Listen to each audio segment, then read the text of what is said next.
Have you ever walked into someone's home and felt something shift in you, softly, quietly, without a single word being spoken? Maybe it was the scent, not a strong perfume or artificial spray, but something gentle and real. The faint warmth of fresh linen, a trace of citrus in the air, or something earthy and comforting that felt like memory.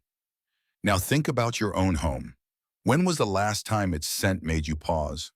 Not because of something unpleasant, but because of something deeply comforting, something that whispered, "You're safe here." Why is it that some homes seem to feel better than others, even when they're not bigger or newer? What is it that gives a space its soul, its calm, its invisible welcome? As a doctor who spent years researching the links between our surroundings and emotional well-being, I can tell you this: scent matters more than we think. It's not just about eliminating odors. It's about creating an atmosphere that holds you, heals you, and reminds you that your space is yours. But here's the truth most people miss. A good smelling home doesn't happen by accident. It's a collection of habits, small choices, and intentional care that build over time. In this video, I'm going to walk you through 10 professional cleaning secrets to make your home smell amazing. Before we dive in, make sure to subscribe to my channel so you don't miss out on any of the insights we'll be sharing. All right, let's begin. Number one, the first breath. Why airflow changes everything. Most people never notice the air in their home until something feels off. A musty corner, a heaviness in the bedroom, the ghost of dinner 3 days ago, still lingering in the curtains. It's subtle, but it changes everything. As a doctor who studied indoor environments and human health for years, I can tell you stagnant air is more than just unpleasant. It's unhealthy. It holds on to what should have left. Pet dander, cooking residue, humidity, and even expired cleaning product fumes. I remember meeting Mrs. Doyle, a retired librarian in her late 70s. She lived in a quaint, quiet house tucked beneath maples. "I'm always so tired," she said during our first home visit. "I clean and tidy, but I never feel refreshed." I asked her, "When's the last time you opened both ends of your house?" She looked puzzled. "You mean windows?" Exactly. Your home needs to breathe, just like you. Air that sits too long and gets heavy, not just with particles, but with mood. Professional cleaners, hotel staff, and even hospital custodians know this trick well. It's called cross-ventilation. You don't need fancy gadgets. Just open two windows or doors on opposite sides for 15 minutes a day. It's like a deep exhale for your house. Even in cold weather, a short burst of fresh air can reset a space. In hot months, early morning or late evening is perfect. Bathrooms, closets, and laundry rooms. Open those doors. Let a small fan help if needed. Mrs. Doyle started this ritual. One window in the kitchen, one in the hallway. "It's like my house woke up," she told me later. And so did I. Fresh air does more than smell good. It shifts your energy.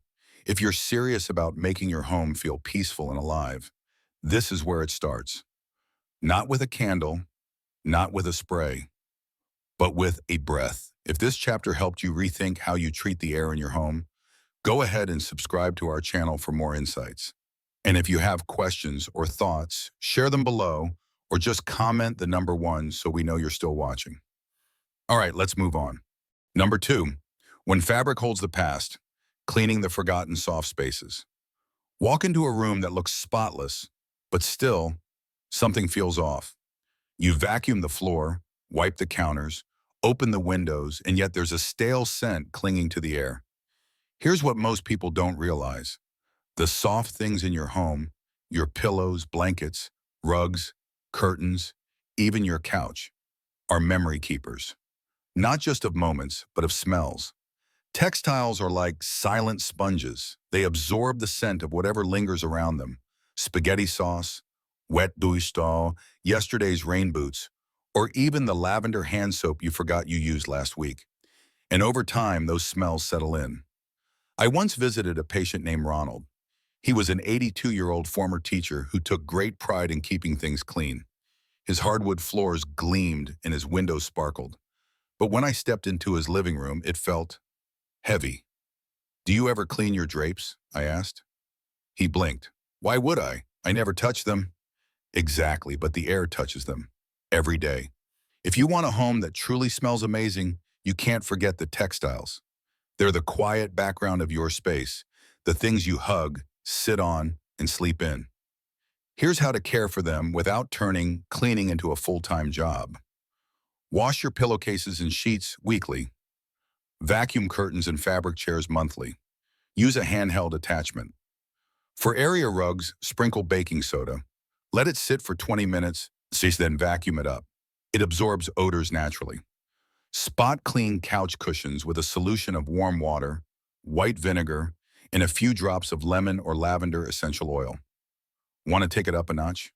Mix water and essential oils in a small spray bottle, eucalyptus for freshness, orange for brightness, chamomile for calm, and lightly mist your textiles. Not soaking wet, just a whisper of scent. Ronald started doing this once a week. He'd put on old jazz records, open a few windows, and gently spray his curtains and couch while the music played. "It's the first time my house has felt alive in years," he said, smiling. When your fabrics are fresh, you don't need to light a candle. The room welcomes you on its own.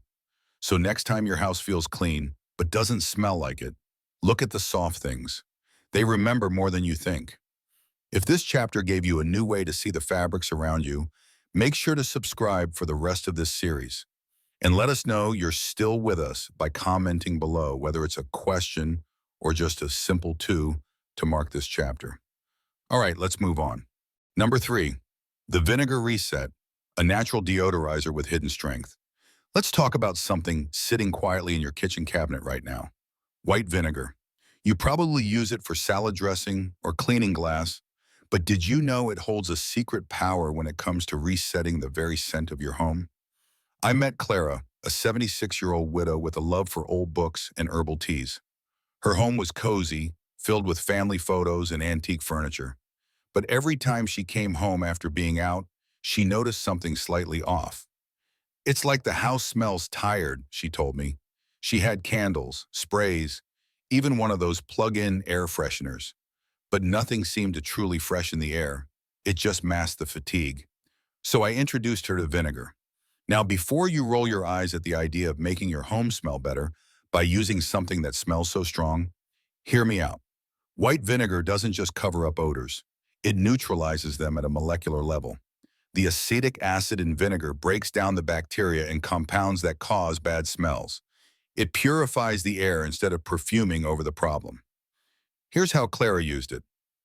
She poured white vinegar into small glass bowls and placed them under the sink, behind the trash bin, and near the laundry basket.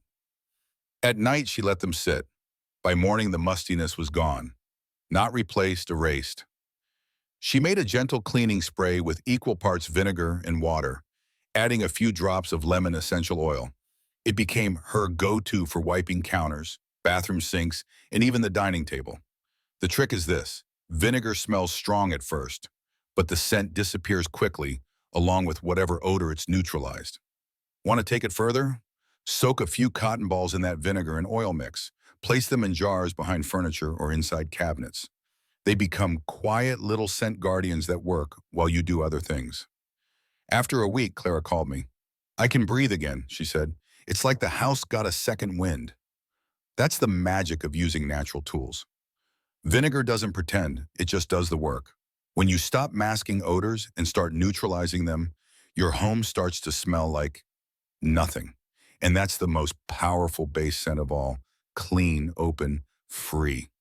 If you learned something new from this chapter, be sure to subscribe so you don't miss what's next. And leave a comment below, even just the number 3, so we know you're still on this journey with us. Let's keep going. There's so much more to uncover. Number 4, cleaning with scent, not after, but during. Most people think about fragrance as something you add after cleaning. The lemon spray, the lavender candle, the plug-in that hums in the hallway. But professionals, the kind who prepare luxury hotels, spas, or staged homes, they do something different. They clean with scent, not after it. It's a mindset shift, one that turns a chore into a sensory ritual. Let me tell you about Sophia. She's 81, lives in a sunlit house filled with woven baskets and homemade quilts. "I like a clean house," she told me, "but I want it to feel gentle. I don't want my space to smell like bleach. So we crafted a routine together, an experience, not just a task. We started with a simple all-purpose solution: water, white vinegar, 10 drops of essential oil, lemon, tea tree, or lavender. She used it to wipe kitchen counters, bathroom sinks, even doorknobs. And something beautiful happened. Cleaning no longer felt like erasing dirt. It felt like adding life. Every swipe of her cloth left behind a soft, fresh scent. Not harsh, not artificial, just caring. When she mopped, we added essential oils to the bucket: eucalyptus in summer, clove in fall. The scent drifted up from the floors as she worked, making the house feel cared for even during the process. Want to simplify this? Soak reusable cloths in your scented mixture. Keep them in a sealed container. Grab one whenever you need a quick touch-up. No sprays, no waste, just scent and shine. This isn't about masking smells. It's about making fragrance part of your home's daily rhythm, like music in the background or light through the window. Something you feel but don't have to think about. Sophia now says she looks forward to cleaning, not because it's fun, but because it feels intentional. Her home doesn't just look clean, it feels loving. That's the difference. If this chapter helped you rethink your routine, please subscribe to stay with us. And if you're still watching, drop a comment, questions, reflections, or simply the number 4 to let us know you're here. Let's breathe some fragrance into the next step. Number 5, the hidden corners, where scent whispers softly. Some of the most comforting scents in a home don't come from sprays or candles. They come from small, quiet places, tucked away corners that release fragrance slowly, invisibly. Designers and housekeeping pros call them invisible aroma zones. These are scent sources hidden behind furniture, inside drawers, under beds, or even in the vents. They're not flashy, they're subtle, but they transform how a home feels. I remember working with Gloria, a 74-year-old retired piano teacher. Her home was elegant, but always smelled slightly empty. She had flowers in the entryway and candles in the bathroom, but the scent vanished as soon as they did. That's when I suggested something different. Let's hide the scent, I said. We started with cotton balls, just a few drops of essential oil, orange, eucalyptus, or lavender, and we placed them behind sofa cushions, inside pillowcases, at the back of bookshelves, beneath dresser drawers, even in her vacuum filter. Then we made sachets, little cloth pouches filled with dried lavender, rosemary, and rose petals. She slipped one into her closet, another inside the nightstand, one in the car, tucked under the seat. Want the scent to last even longer? A spoonful of uncooked rice to the pouch. It helps absorb moisture and holds fragrance for weeks. Here's one more tip. If you have central air, tape a cotton pad with essential oil behind your vent cover. Each time the system turns on, it sends a soft wave of scent through the room, gentle, consistent, and deeply calming. Gloria called me weeks later and said, "Now when I come home, I don't just smell something nice, I feel embraced." That's the power of these invisible scent corners. They don't shout, they whisper. They tell your brain, quietly, that you're safe and welcome. A beautiful home isn't always loud in its details. Sometimes it's built on softness, on care you don't even notice until you feel it. If you enjoyed this chapter, don't forget to subscribe so you'll be here for the next tip. And we'd love to hear from you in the comments. Leave a thought, a question, or simply type 5 so we know you're still with us. Let's turn the page together, onward to what's next. Number 6, citrus in memory when the air smells like sunshine. There's something about citrus that speaks directly to the heart. A sliced orange, a twist of lemon, the soft zest of grapefruit. These aren't just smells, they're memories. Childhood breakfasts, summer kitchens, a mother's hands rinsing dishes while sunlight poured in. Citrus is one of nature's most powerful mood boosters. Bright, clean, energizing. But it's also one of the easiest ways to refresh the scent of your home without spending a dime. I once met Henry, a 79-year-old former carpenter with a love for morning rituals. He made his coffee the same way every day, opened his front door to greet the sunrise, and peeled an orange with care. But he always tossed the peels. Wait, I told him one morning. Don't throw those away. We dropped the peels into a small saucepan, added a cinnamon stick, and covered them with water. Then we let them simmer. Within minutes, the air in his kitchen shifted. It wasn't just warm, it felt alive. That's the secret of citrus. It doesn't just smell good, it makes the air feel freshly born. You don't have to simmer every day. Here are a few other ways to let citrus work quietly. Dry the peels and place them in small bowls around the house, on the nightstand, near a window, inside the bathroom. Mix dried peels with baking soda in a bowl. This combo both absorbs bad odors and releases subtle scent, perfect for trash areas or laundry rooms. Make a spray with distilled water, rubbing alcohol, and 10 drops of citrus essential oil. Use it on curtains, linens, or just in the air when the house feels heavy. Henry started saving every peel. His home didn't just smell cleaner, it felt happier. Like something's always blooming, he said. Science backs this up too.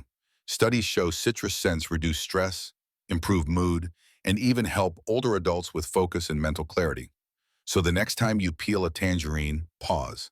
Let the scent linger. Let it become part of the life of your home. If this chapter sparked something for you, be sure to subscribe so you won't miss the next one. And if you're still here with us, type the number 6 in the comments or share your favorite citrus scent. All right, on to the next secret. It's one you probably don't want to think about, but should. Number 7, trash talk. Turning a smelly problem into a scent opportunity. Let's be honest, no one likes thinking about the trash.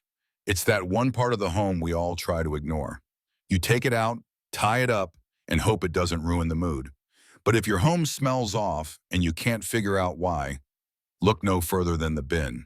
Trash is sneaky. Even a small bag of scraps can release odors that stick to the air, the walls, even the fabric nearby. And most of us don't clean the can itself until something really starts to stink. By then, it's already made its mark. But here's the shift. What if you treated your trash like part of your home's scent system, not the enemy of it? I once worked with a client named Rosa, 83, who loved to bake but hated the way her kitchen smelled afterward. It's like sugar and onions had a fight, she joked. The culprit? Her trash can, sitting silently in the corner. So we made a few simple changes. Every Sunday, she cleaned the bin with hot water, white vinegar, and a few drops of eucalyptus oil. A quick scrub, a full dry. At the bottom of the can, she placed a folded paper towel sprinkled with baking soda and lemon oil. This absorbed moisture and neutralized smells. Inside the lid, we taped a cotton pad with peppermint oil. Every time she opened it, a soft scent came through, like a breath of something clean. And here's the most important habit. Never leave trash overnight, especially food scraps. Even half a banana peel can sour the whole room by morning. Rosa told me, now I open the bin and I don't flinch, I actually smile. Treating your trash can with care isn't just about odor. It's a message. Every corner of your home matters, even the ones no one sees, especially those. If this chapter gave you a fresh perspective, hit subscribe so you'll be here for the next one. And let us know you're watching, drop your thoughts, or just the number 7 in the comments below.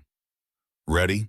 What's next may surprise you because it's all about what we put into the air, not just what we remove. Number 8, air that loves you back. Refreshing naturally without chemicals. When we want a room to smell better, our first instinct is usually to reach for a spray bottle from the store. One spritz, maybe 2, and suddenly everything feels, well, covered up. But here's what the professionals know and what research supports. Most commercial air fresheners don't eliminate odor. They simply layer another scent on top, often with synthetic chemicals that can irritate lungs, trigger allergies, and create a heavy feeling in the air. That's not freshness, that's perfume on top of dust. Let me tell you about Emma, 80 years old, a retired florist with a deep love for nature. She used to keep plug-in air fresheners in every room, lavender in the living room, pine in the bathroom, vanilla in the kitchen. But she always had a dull headache and blamed her age. After we talked, she unplugged them all. It felt like I could breathe again, she told me. We replaced them with natural methods, simple, clean, and shockingly effective. A homemade air spray, Distilled water plus a splash of rubbing alcohol plus essential oils. Blends like orange and clove for warmth, or lavender and eucalyptus for clarity.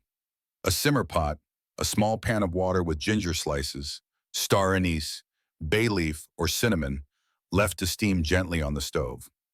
Living herbs, rosemary, basil, mint, placed by sunny windows or bathroom sinks. As you brush past, they release tiny bursts of scent and purify the air.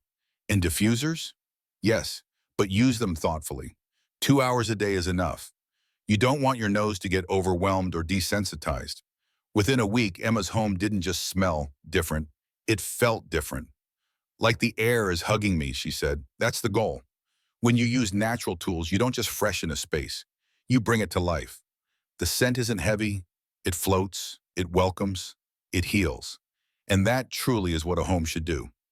If this chapter opened your eyes or nose to a gentler way of scenting your space, please subscribe for more ideas ahead. And let us know you're still here by leaving a comment or simply typing the number 8 below. Let's keep walking. What's coming next focuses on the smallest places that leave the biggest impressions. Number 9, hot spots, where scent makes its first and last impression.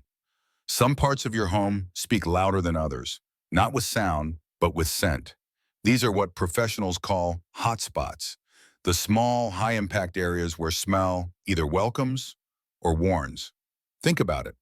What's the first thing you notice when you walk into someone's home? Often it's not the couch or the lighting, it's how the air feels. And that feeling almost always comes from these critical scent zones. The front entryway, the bathroom, the kitchen after cooking, the closet in your bedroom. Each of these places carries more scent weight than their size suggests.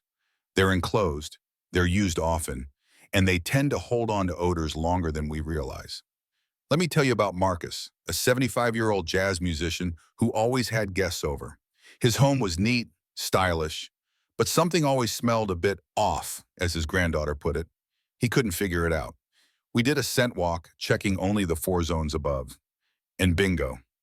His kitchen still held traces of garlic from 3 nights ago. His closet had a faint scent of old shoes. His bathroom? Over-sanitized, but still stale. Here's how we changed it. In the entryway, we placed a small bowl of dried orange peels and cloves. We also sprayed his doormat lightly with a lavender citrus mist. In the bathroom, we tucked a baking soda jar with peppermint oil under the sink and misted the shower curtain after each use with eucalyptus spray. In the kitchen, we wiped counters with lemon-scented vinegar solution and boiled cinnamon sticks after cooking strong meals. And in the closet, we added a bar of sandalwood soap in a fabric pouch. Every time he opened the door, a soft, earthy scent greeted him. Marcus didn't need to add more scent. He just needed to redirect it. Now, when people step inside, they say, "Wow, it smells so peaceful in here." Focus on the hot spots, and the rest of the home follows. If this chapter gave you practical tools you can use today, go ahead and subscribe to catch the final tip in our series. And if you're still with us, type 9 in the comments or share which scent zone you're fixing first. The last secret is coming up.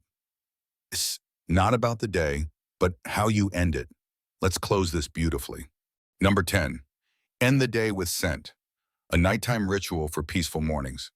There's something sacred about the end of the day. The light dims, the noise fades, and your home begins to quiet itself. But what if that moment could do more than signal rest? What if it could prepare your space to greet you with calm the next morning? This is the idea behind the nighttime scent ritual, a gentle practice used in spas, high-end hotels, and yes, even in some well-kept homes of people who understand the power of a scent that lingers through sleep. I remember Eleanor, a 77-year-old retired teacher who had trouble sleeping. Her room was clean, her bedding set, but her nights were restless. "It just doesn't feel inviting," she whispered. So we created a ritual, not complicated, not costly, just consistent. Here's what we did. Each evening before bed, she opened her bedroom window for 5 minutes, even in winter. That breath of fresh air reset the room's energy. She then sprayed her sheets with a linen mist made from distilled water and a few drops of lavender and chamomile essential oils. The scent helped her body relax almost instantly. Inside her pillowcase, we slipped a small sachet filled with dried rose petals and lemon balm. Body heat helped it release fragrance slowly through the night. On her nightstand, a candle, vanilla and sandalwood, burned for just 10 minutes as she wrote in her journal. It was her signal. The day is done and peace is welcome. Within days, Eleanor began sleeping deeper. But more than that, she said, I wake up and the room already feels kind. I don't start the day chasing calm. It's already here. That's the magic of scent at night. It doesn't just help you sleep. It carries comfort into tomorrow. Your home doesn't need to be perfect. It just needs to hold you gently. If this final secret touched you, we invite you to subscribe and stay with us for future videos that help you bring peace and beauty into everyday life. And if you've made it this far, we'd love to know. Drop a comment below or just type 10 so we can say thank you. Now rest well. You've created something beautiful and your home feels it too. Conclusion: the scent of a life well lived. A beautiful home isn't always about what you see. It's about what you feel and what you breathe. You've just discovered 10 gentle, powerful ways to make your home smell amazing. But more importantly, you've learned that scent isn't just decoration. It's memory. It's mood. It's love made invisible. Every small choice you make, a window opened, a pillow misted, a peel simmered, isn't just about freshness. It's about presence. It's about saying, this space matters. I matter. The people I love matter. Your home tells a story, not just in photos on the wall or dishes on the shelf, but in the air itself. A home that smells like care feels like safety. So keep going. Choose one habit. Make it part of your rhythm. Then add another. And watch as your space transforms, not overnight, but quietly, lovingly over time. If this video inspired you, please like it, subscribe, and turn on the notification bell so you never miss a moment of this journey we're on together. Thank you for spending this time with me. May your days be full of light and your home always carry the soft, steady scent of peace. Take care. See you in the next video.